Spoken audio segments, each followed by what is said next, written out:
Hola, ¿qué tal? Saludos. En esta ocasión está con nosotros de vuelta una buena amiga, Marta Lagos, directora y fundadora del Latino Barómetro, este informe anual, bastante seguido tanto por políticos, clase gobernante, como por medios de comunicación en toda la región. Eh, y Marta, como parte de tu Latino Barómetro, ustedes acaban de presentar unos hallazgos que hicieron respecto de de la seguridad ciudadana en toda América Latina. Y me llama la atención porque en esta presentación que ustedes hicieron comienzan con una aseveración. El informe comienza con la conclusión, porque se llama La seguridad ciudadana, el problema principal de América Latina. Bienvenida, Marta. Bueno, mira, la verdad es que el título es producto de la respuesta de las 22.000 personas que entrevistamos en la región, 200 por país, que nos responden a una pregunta espontánea. La pregunta es, ¿cuál es el problema principal en su país? Las personas responden lo que quieren, nosotros clasificamos las respuestas y los resultados están a la vista en el informe, que se puede bajar de la página web latinobarómetro.org, donde se muestra que una parte creciente y, digamos, importante, cerca de un tercio, veintitantos por ciento de la población de América Latina, cree que el problema principal de su país es la delincuencia. Por eso que titulamos el informe desde el punto de vista positivo como seguridad ciudadana. Porque Ahora, Marta, tú me dices que ustedes entrevistaron a la misma cantidad de gente en todos los países de la región. entrevistamos a 1.200 personas en en cada uno de los países, cada una de esas muestras es representativa del país correspondiente, la suma de todo eso nos da ese porcentaje, ¿no es cierto?, de gente que dice que la delincuencia es el problema principal de su país. Por lo tanto, en la suma y en lo individual, como dice el informe, es el problema principal de la región. Pero entonces, ¿quiere esto decir, Marta, que tomando en cuenta que los problemas de delincuencia organizada o de narcotráfico en teoría son mucho más presentes y mucho más potentes en México, Centroamérica, que en Uruguay o que en Chile o que en Paraguay, por ejemplo? Pero la pregunta, ¿esto quiere decir que en los países en los que no hay esta violencia relacionada con el narcotráfico tan extrema como en los países que acabo de mencionar, en países más tranquilos, como sería Chile, o como sería Perú, o Paraguay, Uruguay, tienen el mismo sentido de violencia o de inseguridad que el resto, en los países en los que sí hay verdadera violencia? Exactamente, lo que nosotros hacemos en el informe es justamente desmenuzar esa pregunta que tú estás haciendo, porque tenemos, por ejemplo, en Venezuela el 62%, en Costa Rica 50%, en Perú 21%, en Chile el problema principal del país no es la delincuencia, sino que es una de las excepciones, es la educación, pero la delincuencia tiene igual un 22%. Entonces, ¿a qué vamos? Vamos al hecho de que en realidad los chilenos viven en Chile, los uruguayos en Uruguay, por lo tanto lo que vale es el punto de partida, de dónde los ciudadanos miden este aumento, esta percepción de incremento de la delincuencia. Lo miden a partir de donde estaban los países antes, no lo miden comparándose con México ni con los 80, la tasa de homicidio de 80 que tiene Honduras o Salvador, sino que lo Claro. miden desde su propio punto de vista. Y desde su propio punto de vista, todos los países de la región, salvo Nicaragua, ¿no es cierto?, tienen un aumento de la delincuencia que son lo que se entiende usualmente en opinión pública como el aumento de los delitos en el espacio público. Lo que el estudio también trata son la delincuencia o la violencia en el espacio privado y también la violencia económica, que es otro tipo de violencia, que no es una violencia física, digamos, ¿cierto? Claro. Pero es la incorrección económica, es decir, los delitos económicos. Fíjate que Entonces, tratamos de poner en contexto estas tres dimensiones de lo público, lo privado y lo económico, y contextualizándolo con la violencia, llegando a una conclusión central de que en realidad América Latina tiene la violencia como un mecanismo de solución de conflictos, porque los estados son débiles, porque las democracias funcionan imperfectamente, porque los sistemas institucionales no cumplen todos con los roles que tienen que cumplir. Entonces la gente recurre a la violencia para solucionar sus problemas. Y ese es el tema que no está en la agenda. Está en la agenda la delincuencia del espacio público, pero no está en la agenda la violencia que tienen las sociedades como solución de conflicto. Interesante. Ahora, hay varios puntos aquí sumamente interesantes que me gustaría retocar contigo, pero el primero sobre Nicaragua, porque es cierto y me llama mucho la atención que todos los países alrededor de Nicaragua, es decir, todo Centroamérica, está creciendo la violencia de manera muy, muy importante. En Costa Rica está creciendo la violencia de manera muy, muy importante. Ni se diga de Honduras, Guatemala, El Salvador, y sin embargo Nicaragua, que está ahí en medio, está disminuido. ¿Hay alguna razón en particular, siendo bueno, que tiene todos los mismos problemas de toda América Latina, una región sumamente pobre, etcétera? Bueno, mira, a ver, el caso de Nicaragua es bien particular porque Nicaragua tiene un sistema de control de la población que es por manzana, ¿ya? Es por, digamos, por el lugar donde tú vives. Existen los famosos coordinadores, no sé exactamente el nombre que tienen, pero son personas que se dedican a conocer para dónde se mueve la gente, quiénes van a dónde y por qué. No se trata de un control policial ni tampoco que tenga sanciones, sino que hay un control muy específico de la población sobre la población misma. Eso ha permitido que Nicaragua disminuya su violencia, o más bien dicho, su delincuencia en el espacio de lo público, ya que si yo, Marta Lagos, ¿no es cierto?, se me ocurre cruzar la ciudad, ir al otro lado y robarle a un señor en la casa no sé cuánto, bueno, tanto la persona de donde yo vivo como la persona donde yo voy, van a saber que yo me trasladé de ahí hacia allá y me van a poder encontrar muy rápidamente. Entonces, Nicaragua es un país que tiene un sistema de funcionamiento de su interacción social que le permite controlar la violencia en el espacio de lo público. Pero Nicaragua tiene indicadores más altos de la violencia en el espacio de lo privado.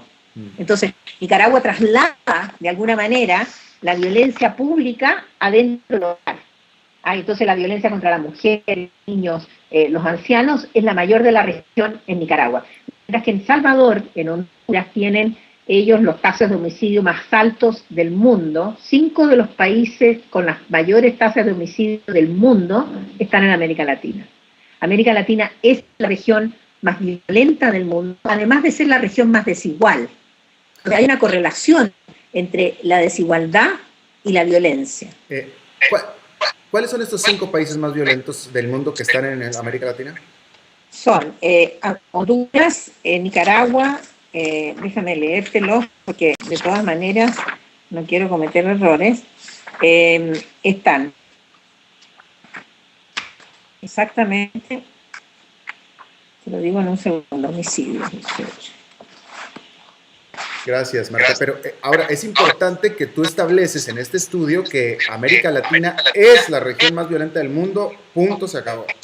Sí, mira, está. Honduras es el país más violento del mundo, según Naciones Unidas, con 82.1 homicidios por cada 1.000 habitantes. El Salvador con 66, Venezuela con 49, Guatemala con 41, Colombia con 33, y si a eso agregamos la zona del Caribe, donde está Jamaica con 52, Belice con 41, Virgin Islands con 29, St. Kitts con 38, Trinidad con 35, y Bahamas con 28, 12 de los 20 países más violentos del mundo están entre los 20 primeros países de la lista de Naciones Unidas. Entonces, tenemos una región donde los conflictos se resuelven por la vía de la violencia y donde el Estado no es capaz de resolver los conflictos en el ámbito público, en el ámbito privado y en el ámbito económico. Ahora, quiero hacer un par de observaciones de manera personal, porque esto es importante, porque esta es una guerra que yo continuamente tengo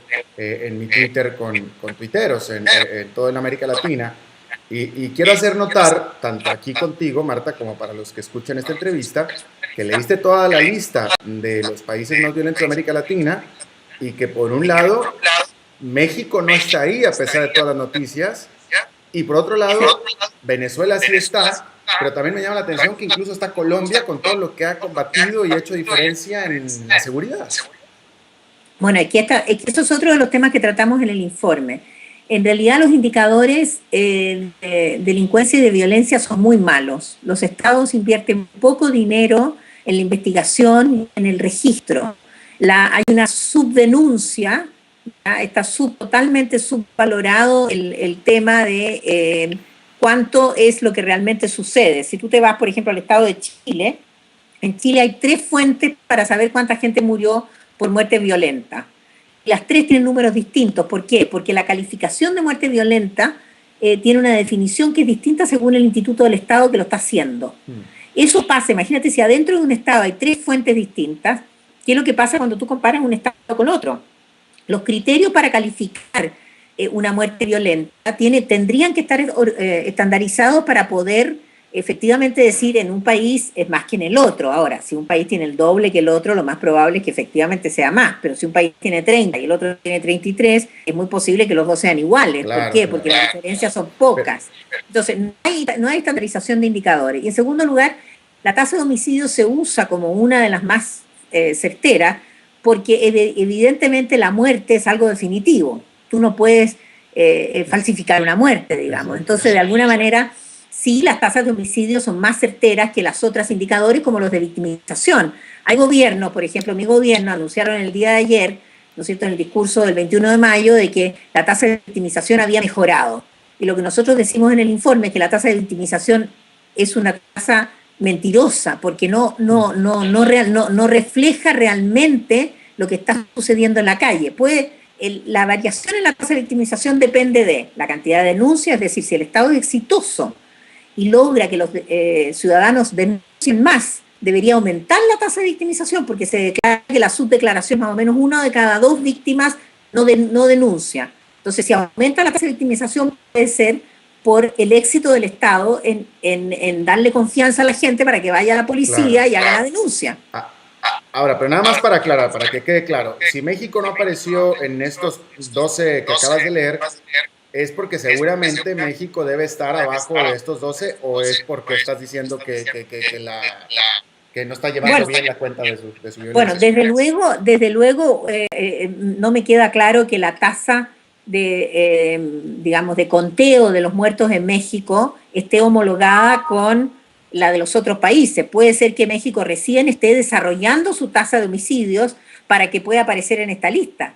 Te das cuenta que a lo mejor estas fosas que encuentran con los muertos, ¿no es cierto?, se demoren en llegar a las estadísticas y estas estadísticas recién vayan a aparecer en un año más. ¿Me explico? Puede ser, sí. Entonces, eso es una de las posibilidades. La otra posibilidad es de que la tasa de homicidio en México haya sido extremadamente baja en el pasado y que efectivamente, si tú tomas la tasa de Salvador, por ejemplo, Salvador tiene tantos muertos como los que habrían sucedido si hubiera habido una guerra civil.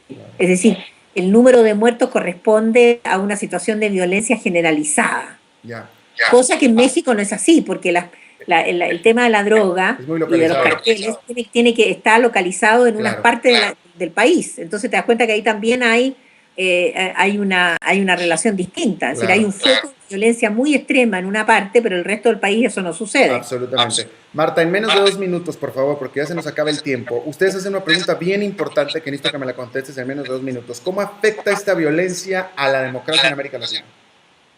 Bueno, en primer lugar, se produce una baja de confianza en las instituciones. Me parece que la baja de confianza en la policía que se ha producido en toda la región debido a los aumentos de la delincuencia tiene un doble efecto, porque por una parte disminuye la denuncia, ¿ya?, lo que hace aparentemente disminuir el número de víctimas, que es lo que pasa en Venezuela, donde aumenta la violencia, aumentan los homicidios de manera exponencial y disminuye la victimización. Entonces se produce la caída de la policía como confianza, se produce también la decepción del Estado. En todos los países donde hay narcotráfico importante, la gente no cree que el Estado, y lo dice el informe, pueda resolver el problema.